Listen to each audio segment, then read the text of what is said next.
Assalamualaikum warahmatullahi wabarakatuh. Selamat pagi Bapak Ibu guru. Semoga kita selalu dalam lindungan Allah Subhanahu wa taala. Iya, selamat datang.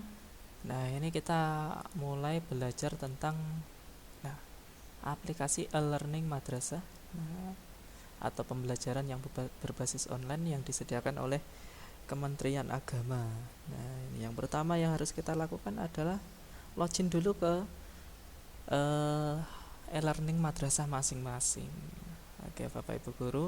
Nah, aplikasi yang kita gunakan di sini adalah bawaan dari Google, yakni Google Chrome.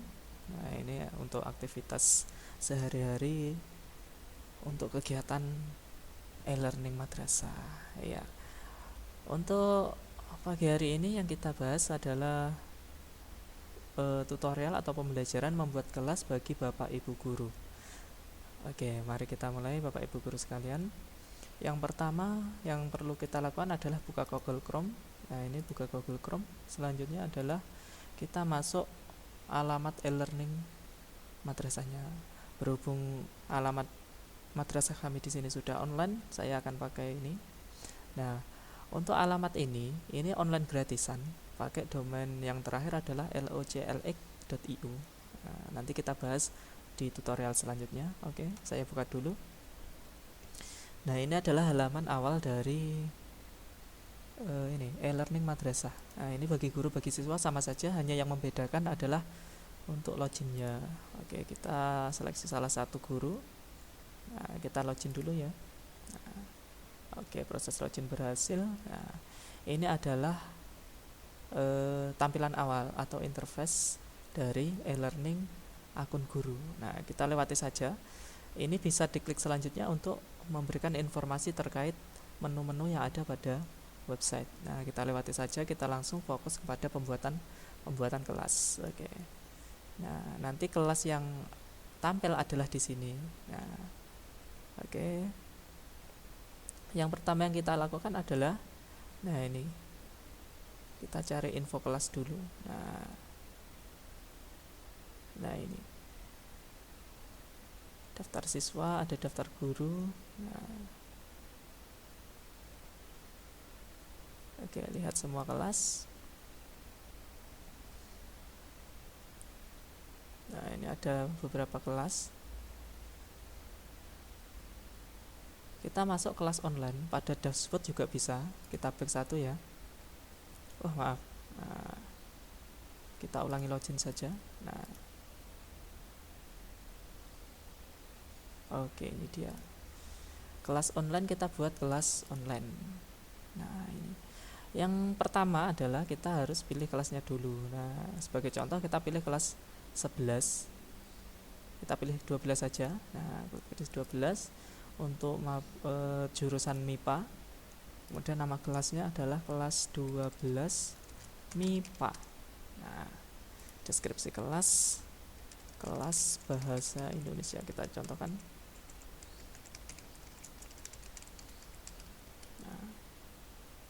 Mapelnya apa? Kelas semester 1 misal bahasa Indonesia. Oke, mapelnya bahasa Indonesia. Mungkin agendanya berapa kali pertemuan. Oke ya, kita masukkan saja. Katakan dalam satu semester ada. Oke, kita buat contoh saja. Ini untuk kelas untuk satu semester yang akan datang. Oke, buat kelas. Oke, berhasil. Nah, nanti akan tampil seperti ini, Bapak Ibu guru sekalian. Nah, kelasnya, kemudian ini ada aktivitasnya, deskripsinya masuk di sini. Nah, ini yang pertama adalah kiriman. Yang kedua upload, ini hanya tampilan, ini informasi kelas, statistiknya. Nah, ini masih kosong, tidak ada kegiatan, notifikasi masih kosong, tidak ada kegiatan. Nah, ini kiriman. Nah, ini seperti medsos, yakni para siswa nanti bisa melihat kiriman kita ini. Nah, tapi yang inti kita masuk di standar kompetensi dulu. Menu yang pertama adalah ini. Kita mengoperasikan menu-menu yang ada di sisi kiri ini. Nah, Yang pertama ada tampilan kelas. Nah, ini tadi. Yang kedua adalah standar kompetensi. Kita klik. Nah, ini. Kita harus memasukkan ini. Nah, sebagai contoh saja ini pengetahuan ya, KIKD-nya. Pengetahuan. Nah, kita edit dulu. Oke, sebagai contoh ini saya ada contoh. Nah, ini tak copy dulu.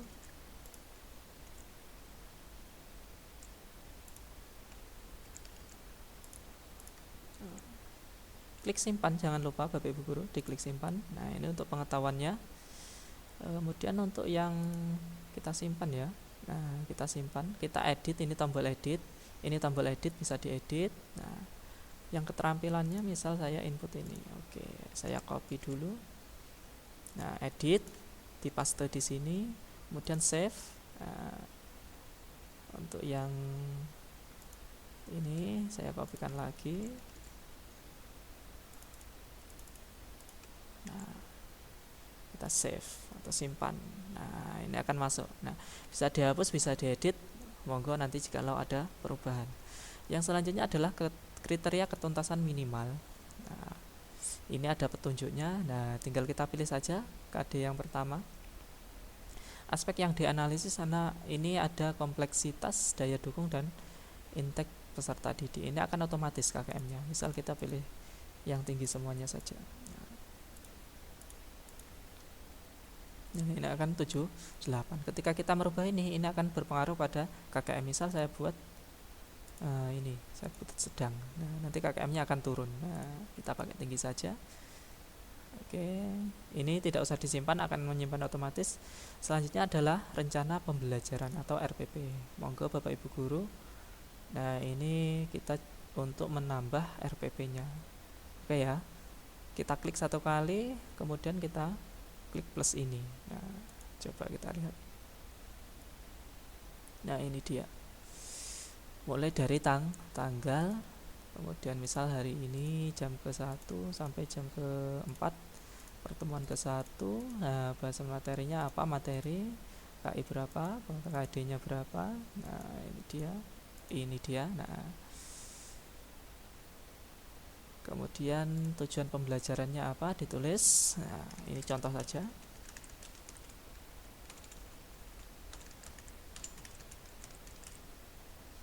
Kemudian mode opsional, ceramah dan diskusi, sumber belajarnya apa, kegiatan belajarnya apa. Ini opsional. Kalau opsional ini adalah tambahan. Nah, tambahan yang harus diisi adalah yang bintang ini. Nah, ini tambahan, lebih baik diisi saja. Nah, penilaian. Ini contoh saja saya buat. Nah, kita simpan. Nah, kita telah membuat RPP 1 pertemuan. Nah, ini dia. Bisa diedit, dihapus ataupun dicetak ini nantinya. Kemudian menu yang selanjutnya saya perbesar dulu Bapak Ibu Guru agar kelihatan ya. Oke, saya perbesar segini. Oh, kebesaran. Oke.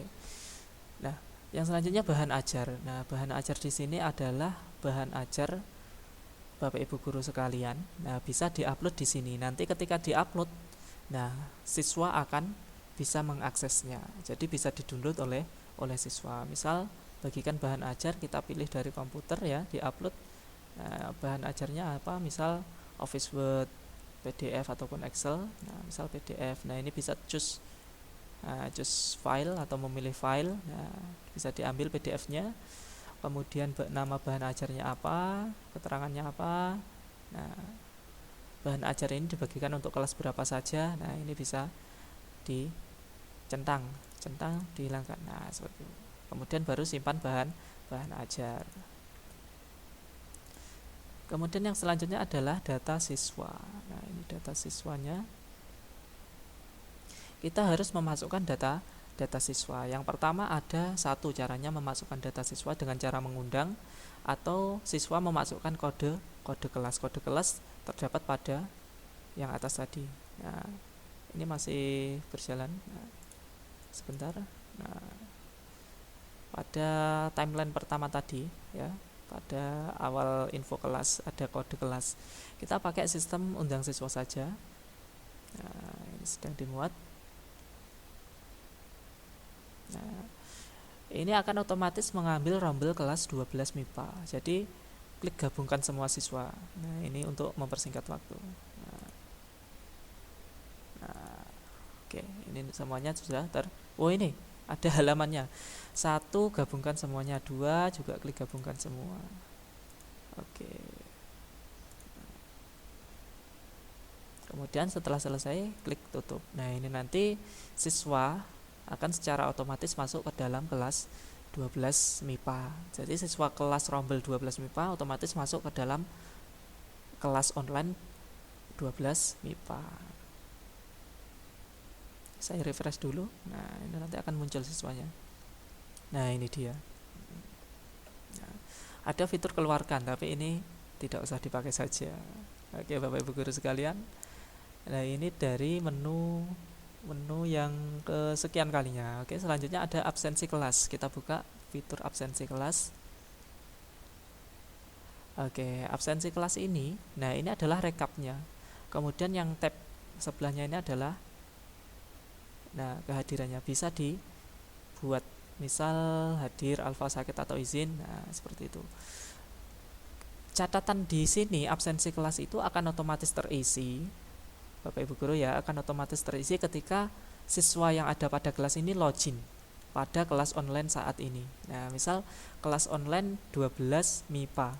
Nah, kemudian peserta kelas ini, kelas 12, siswa kelas 12 MIPA ini masuk ke dalam kelas bahasa Indonesia ini. Jadi nanti akan otomatis auto login. Nah, contohnya seperti ini. Misal tak buat Juni, kemarin saya buat contoh 1. Tanggal 30. Oke ya, tanggal 30. Wah, atas ini. Tanggal 30 Juni 2020. Maaf. Tampilkan. Nah, oke, ini Juni 2020. Oh, ada di kelas lain. Maaf, Bapak Ibu guru. Intinya kelas siswa yang masuk atau login pada kelas saat ini, dia akan otomatis terisi nanti. Ada keterangannya login. Siswa tersebut telah login pada tanggal sekian, pukul sekian, itu ada keterangannya. Oke, cukup ya Bapak Ibu guru. Selanjutnya mari kita lanjut ke jurnal guru. Nah, jurnal guru di sini. Nah, jurnal guru di sini adalah catatan atau jurnal guru terhadap kejadian yang ada pada kelas. Misal ada siswa, kalau secara umum ketika tidak pembelajaran daring, nah ada siswa katakan telat atau siswa perpindahan jam itu telat masuk. Nah, seperti itu bisa dimasukkan di tambahan kejadian atau jurnal guru ini. Oke. Misal kita tambah kejadiannya saja. Nah, ini ada waktu kejadiannya, kapan, tanggalnya, namanya siswa siapa saja, otomatis karena kita sudah menambah siswa pada kelas. Terus kejadiannya apa, kemudian butir sikapnya apa, ini ada tanggung jawab, jujur, dan yang lain. Ini yang positif. Nah, yang negatif, nah catatan. Oh, catatannya di sini berarti kalau kita melihat dari opsi pilihan ini berupa catatan positif atau negatif. Nah, bisa dicatat di sini. Berarti apresiasi untuk yang kegiatan positif juga, tidak hanya yang siswa yang kejadian negatif yang dicatat. Nah, misalnya ada siswa yang aktif belajar, mendapat nilai baik. Nah, bisa dimasukkan dalam jurnal guru. Selanjutnya adalah computer based test. Nah, ini adalah kegiatan ujian. Nah, ini biasanya kita fungsikan kepada siswa untuk menggunakan ujian pada kegiatan akhir semester. Kegiatan harian apa bisa? Bisa sekali. Nah, tinggal kita pilih opsinya. Nanti akan ada opsi selanjutnya. Oke ya. Kemudian kita bahas yang terakhir saja ini. Menu selanjutnya adalah nilai pengetahuan. Nah, nilai pengetahuan di sini adalah buat nilai pengetahuan. Nah, ini nilainya apa, KIKD-nya yang mana, karena kita sudah menginput tadi, ini akan sudah masuk.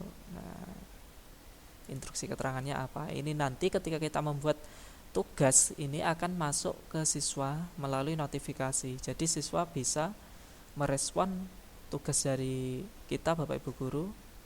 Nah, setelah kita membuat tugas ini, nah, penilaian pengetahuan, ada penilaian keterampilan hampir sama, kemudian ada penilaian akhir semester.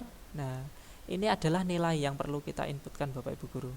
Penilaian akhir semester dapat diolah secara manual atau otomatis diintegrasikan dari ujian berbasis CBT pada e-learning. Nah, ini hanya input nilai saja. Kemudian yang selanjutnya adalah rekap nilai rapot. Nah, rekap nilai rapot ini, nah ini nanti nilai-nilai yang masuk akan masuk ke sini. Nah, akan masuk ke sini. Ini juga bisa diekspor menjadi Excel untuk nilai akhirnya. Nah, kemudian ada monitoring aktivitas siswa. Ada monitoring aktivitas siswa. Nah, jarang sekali mengucapkan sampai belepotan. Oke, ini adalah monitoring aktivitas siswa. Jadi kegiatan siswa, login, mengerjakan atau apapun, ini nanti akan masuk ke sini, Bapak Ibu guru sekalian. Kemudian ada kalender kelas, kemudian ada pengaturan kelas. Untuk setting tadi, pertama kita membuat kelas. Jikalau ada ingin mengedit deskripsinya bisa di sini. Oke ya. Yang terakhir kita belajar tentang computer based testing atau CBT. Nah, ini kita bahas terakhir karena ini ada beberapa alur yang harus kita buat. Caranya adalah tampilannya seperti ini Bapak Ibu guru. Nah, buat ujian CBT baru. Oke ya, kita membuatnya dulu. Nah, klik tombol CBT.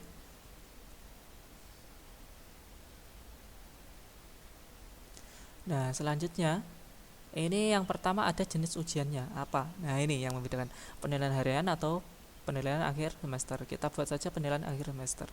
Kemudian nama ujiannya apa? Misal bahasa Indonesia kelas 12.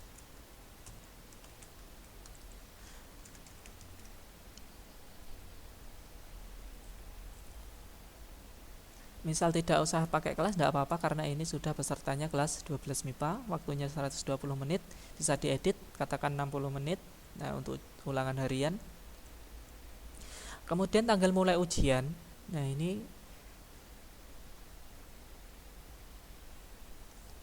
kami ulangi, tanggal mulai ujian yang pertama. Nah, ini pada waktu saat ini, kemudian batas akhirnya berapa hari. Misal kita klik, berarti ini 3 hari. Berarti siswa dapat mengakses ujian ini selama 3 hari. Kalau ujian harian cukup 1 hari saja, PAT juga cukup 1 hari saja, tidak apa-apa. Kita tentukan waktu terakhir adalah katakan 23. Nah, ini bisa di hari satu hari penuh. Nah, kemudian sistem acak soal kita centang saja, otomatis centang ini. Aktifkan ujian, iya. Nah, aktifkan ujian ini berarti ujian ini sudah aktif. Kemudian selanjutnya ada kedua, ini membuat soal ujian. Nah, ini bisa kita input manual di sini. Ada nomor urut 1, jenis soalnya apa, pilihan ganda misal. Nah, namanya apa?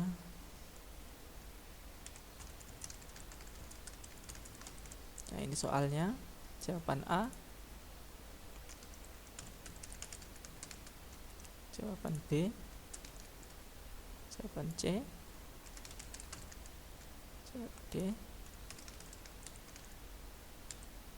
kemudian yang terakhir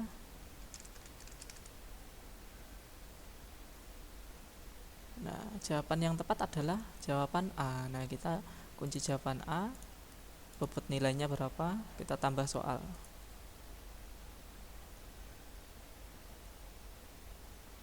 Oke, proses input soal akan otomatis nomor urut 2. Nah, monggo Bapak Ibu bisa melanjutkannya. Atau Bapak Ibu guru bisa mengimport soal melalui template. Nah, caranya ada di opsi yang ketiga. Nah, jadi setelah pengaturan ujian masuk ke opsi 3, import soal. Kita download, unduh templatenya dulu. Nah, kita buka Bapak Ibu guru. Oke, kita enable dulu Bapak Ibu guru sekalian. Nah, ini adalah contoh soal. Nah, ini 1. Nah, contoh soal ini untuk kolom soal, kolom jawaban, kemudian jawaban yang benar.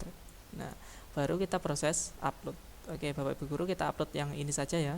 Nah, kita coba kita masukkan tadi. Nah, impor soal.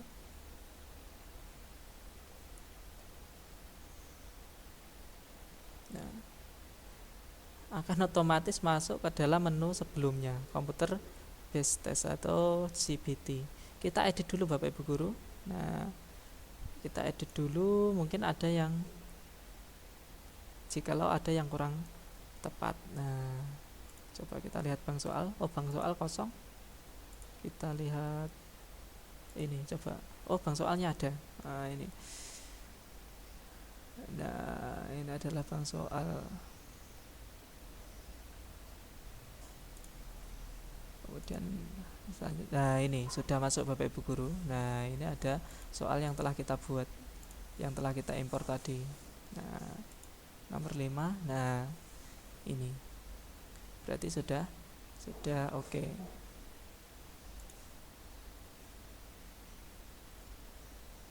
Oke.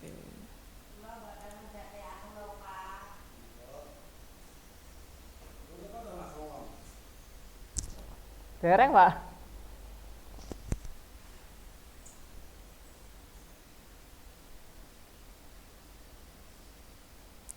Oke, kita lanjut ya Bapak Ibu guru sekalian. Nah, ini kita simpan dan tutup. Nah, ini kita sudah membuat soal CBT. Nah, ini nanti juga akan ada pemberitahuan kepada akunnya siswa masing-masing, ada notifikasi di kegiatan siswa masing-masing.